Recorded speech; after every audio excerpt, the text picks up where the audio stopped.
CultureMobile, an employee initiative of the BMW Group, since 2003, the literature podcast of CultureMobile. The following story by George Moore, who is an Irish writer who lived between 1852 and 1933, I found in a little collection called Great Irish Short Stories. And indeed, the story that I want to read to you, Julia Cahill's Curse, is oftentimes anthologized in many books and has been read now for over 100 years since it was first published in Gaelic, as Moore wrote in Gaelic, and then a year later in 1903 also in English. George Moore was the eldest son of an Irish landowner, and his father kept a racing stable, but George Moore wanted to be first a painter and then became a rather successful writer. The story, you will find out, Julia Cahill's Curse, is about Julia Cahill, and it is also questioning what is the actual curse, because the story is also about, people leaving, Irish people leaving Ireland, not only because there's no jobs to be found, but also because the atmosphere, especially on the part of the clergy, is so restrictive and so full of fear that many were not able to cope with this. And Julia Cahill certainly wasn't. So enjoy the story, Julia Cahill's Curse by George Moore. And what has become of Margaret? Didn't her brothers send her to America as soon as the baby was born? Once a woman is awake here, she has to go. Hadn't Julia to go in the end? And she the only one that ever said she didn't mind the priest? Julia who? Said I. Julia Cahill. The name struck my fancy, and I asked the driver to tell me her story. Wasn't it Father Madden who had her put out of the parish, but she put her curse on it, and it's on it to this day? Do you believe in curses? Bedad I do, sir. It's a terrible thing to put a curse on a man, and the curse that Julia put on Father Madden's parish was a bad one. The devil a worse. The sun was up at the time, and she on the hilltop raising both her hands. And the curse she put on the parish was that every year a roof must fall in and a family go to America. That was the curse, Your Honor, and every word of it has come true. You'll see for yourself as soon as we cross the Meering. And what became of Julia's baby? I never heard she had one, sir. He flicked his horse pensively with his whip, and it seemed to me that the disbeliever had expressed in the power of the curse disinclined him for further conversation. But, I said, who is Julia Cahill, and how did she get the power to put a curse upon the village? Didn't she go into the mountains every night to meet the fairies? And who else could have given her the power to put a curse on the village? But she couldn't walk so far in one evening.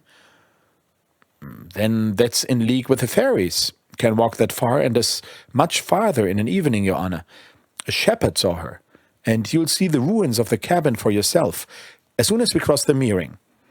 And I'll show you the cabin of the blind woman that Julia lived with before she went away.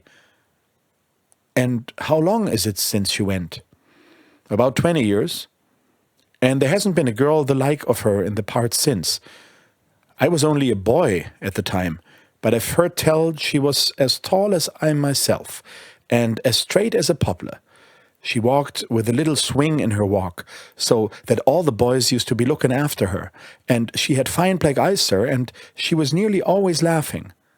Father Madden had just come to the parish, and there was courting in these parts then, for aren't we the same as other people? We'd like to go out with a girl well enough, if it was the custom of the country. Father Madden put down the ball alley because he said the boys stayed there instead of going into mass. And he put down the crossroad dances because he said dancing was the cause of many a bastard, and he wanted none in his parish. Now, there was no dancer like Julia. The boys used to gather about to see her dance, and whoever walked with her under the hedges in the summer could never think about another woman. The village was cracked about her. There was fighting, so I suppose the priest was right. He had to get rid of her. But I think he mightn't have been as hard on her as he was. One evening he went down to the house. Julia's people were well-to-do people. They kept a grocery store in the village.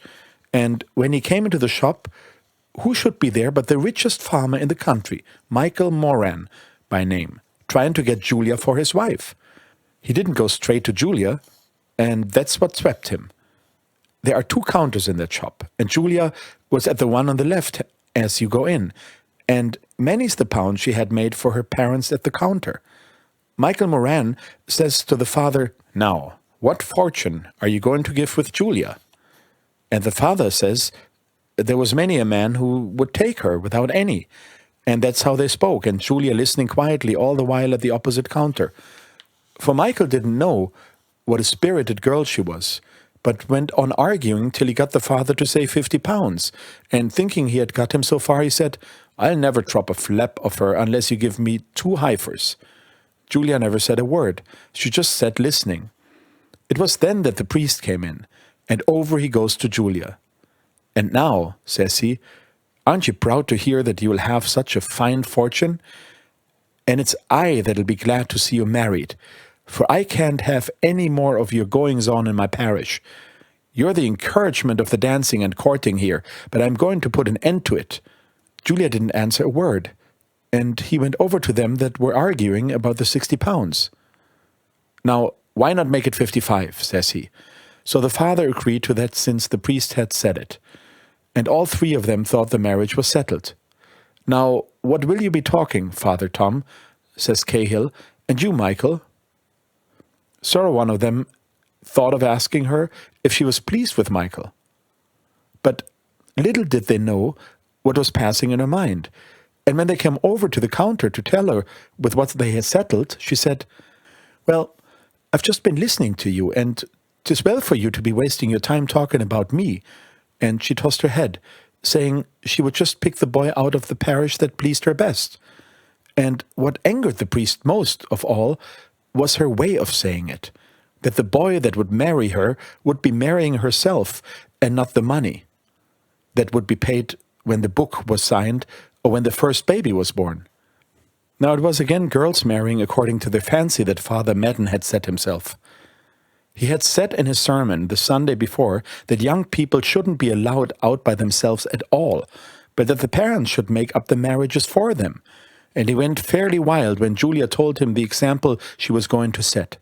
He tried to keep his temper, sir, but it was getting the better of him all the while, and Julia said, "My boy isn't in the parish now, but maybe he is on his way here, and he may be here tomorrow or the next day." And when Julia's father heard her speak like that, he knew that no one would turn her from what she was saying. And he said, "Michael Moran, my good man, you may go your way. You'll never get her." Then he went back to hear what Julia was saying to the priest, but it was the priest that was talking. "Do you think," says he, "I'm going to let you go on turning the head of every boy in the parish? Do you think," says he, "I'm going to see you gallivanting with one of them and then with the other?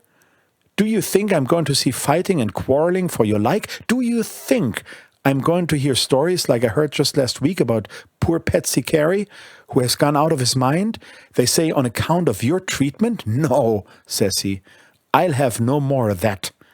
I'll have you out of my parish, or I'll have you married." Julia didn't answer the priest. She tossed her head and went on making up parcels of tea and sugar and getting the steps and taking down candles, though she didn't want them, just to show the priest that she didn't mind what he was saying. And all the while her father trembling, not knowing what would happen, for the priest had a big stick, and there was no saying that he wouldn't strike her. Cahill tried to quiet the priest, he promising him that Julia shouldn't go out any more in the evenings, and bedad, sir, she was out the same evening with a young man, and the priest saw them. And the next evening she was out with another, and the priest saw them, nor was she minded at the end of the month to marry any of them. Then the priest went down to the shop to speak to her a second time, and he went down again a third time, though what he said the third time no one knows, no one being there at the time. And next Sunday he spoke out, saying that a disobedient daughter would have the worst devil in hell to attend on her. I've heard tell that he called her the evil spirit that set men mad. But most of the people that were there are dead or gone to America, and no one rightly knows what he did say, only that the words came out pouring out of his mouth. And the people, when they saw Julia, crossed themselves. And even the boys who were most mad after Julia were afraid to speak to her. Cahill had to put her out. Do you mean to say that the father put his daughter out? Sure. Didn't the priest threaten to turn him into a rabbit if he didn't? And no one in the parish would speak to Julia. They were so afraid of Father Madden. And if it hadn't been for the blind woman that I was speaking about a while ago, sir, it is to the poorhouse she'd have to go. The blind woman has a little cabin at the edge of the bog. I'll point it out to you, sir. We will be passing it by. And she was with the blind woman for nearly 2 years, disowned by her own father. Her clothes were out, but she was as beautiful without them as with them. The boys were told not to look back, but sure they couldn't help it. It was a long while before Father Madden could get shut of her. The blind woman said she wouldn't see Julia thrown out on the roadside, and she was as good at her word for well nigh 2 years, till Julia went to America. So some do be saying, sir, whilst others do be saying she joined the fairies. But it is for sure, sir, that the day she left the parish, Pet Quinn heard a knocking at his window and somebody asking if he would lend his cart to go to the railway station. Pet was a heavy sleeper, and he didn't get up, and it is thought that it was Julia who wanted Pet's cart to take her to the station. It's a good 10 mile, but she got there all the same. You said something about a curse. Yes, sir. You will see the hill presently. A man who was taking some sheep to the fair saw her there. The sun was just getting up, and he saw her cursing the village, raising both her hands, sir, up to the sun. And since that curse was spoken, every year a roof has fallen in, sometimes 2 or 3. I could see he believed the story. And for the moment I, too, believed in an outcast Venus becoming the evil spirit of a village that would not accept her as divine. Look, sir, the woman coming down the road is Bridget Coyne, and that's her house, he said. And we passed a house built of loose stones without mortar, but a little better than the mud cabins I had seen in Father McTurnan's parish. And now, sir, you will see the loneliest parish in Ireland. And I noticed that though the land was good, there seemed to be a few people on it. And what was more significant than the untilled fields were the ruins. For they were not the cold ruins of 20 or 30 or 40 years ago when the people were evicted and their tillage turned into pasture. The ruins I saw were the ruins of cabins that had been lately abandoned. And I said, it wasn't the landlord who evicted these people. It's the landlord who would be glad to have them back, but there's no getting them back. Everyone here will have to go, and it is said that the priest will say Mass in an empty chapel. Sorrow, one will be there but Bridget, and she'll be the last he'll give communion to.